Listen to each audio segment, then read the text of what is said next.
वास्तविक स्वरूप से परिचय, ये नाम है इस कहानी का। एक गांव में गोपाल नाम का एक चरवाहा था। वह गायें चराता था, भेड़ें चराता था। एक बार वह अपनी भेड़ों को, गायों को चरा रहा था। अचानक नदी के उस पार से एक सिंघनी कूदी। उसकी सारी भेड़ें बिल्कुल डर गईं और डर के भागने लगी।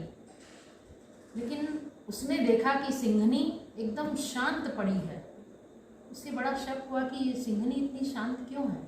वह सिंघनी के पास गया, देखा वो तो मर गई है। अजीब, उसको लगा क्या करूं। अचानक उसने देखा कि सिंघनी का बच्चा पैदा हो गया है और सिंघनी मरी पड़ी है। उसने सिंघनी के बच्चे को उठाकर वो अपने गांव में आ गया और अपनी भेड़ों के साथ ही उसको पालने लगा।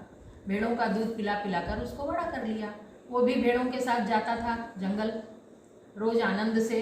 भेड़ कभी कभी मिमियाता भी था, भेड़ों की आवाज़ में ही कोशिश करता था मैं करने की। चल रही थी जिंदगी। एक बार गोपाल फिर भेड़ों को चरा रहा था। अचानक उसने देखा कि बगल से एक बड़ा सिंह आता है। वो डर गया एकदम। भेड़ें सारी डर के भागने लगी।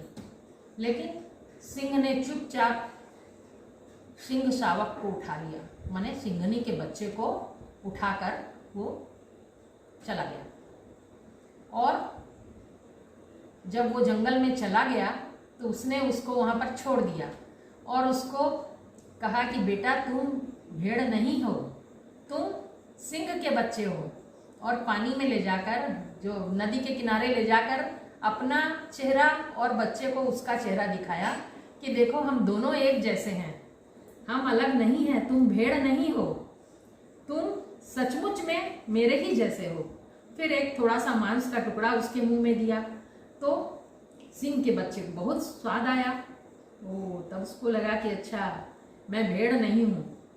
और दूध पीकर, वो तो दूध पीकर और खाना खाकर जीता था, अब वो सिंह के साथ ही।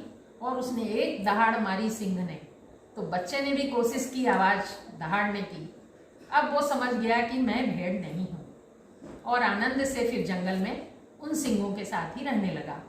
तो बच्चों, ये हुआ कि सिंह ने उस बच्चे को उसके वास्तविक स्वरूप का परिचय कराया। अन्यथा तो वो भेड़ की तरह पल रहा था। वो नहीं जानता कि मैं सिंह का बच्चा हूँ। अगर वो सिंह बड़े वाला नहीं आता और उसे ले जाकर जंगल में नहीं बताता कि तुम क्या हो, तो वो समझ नहीं पाता। तो क्या है बच्चों कि हमारी ज़िंदगी में हमारे माता पिता, हमारे गुरु, हमारे बुजुर्ग, वो हमें बताते हैं कि हमारे में क्या गुणवत्ता है, हमारे में क्या क्या गुण छुपे हुए हैं, वो हमें बताते हैं।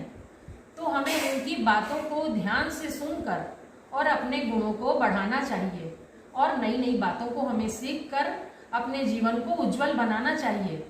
जिस तरह उस सिंह के बच्चे ने और बड़े सिंह की बात मानकर और उस अपने सच्चे जीवन को स्वीकार किया, उसी तरह हमें भी अपना जीवन जीना चाहिए।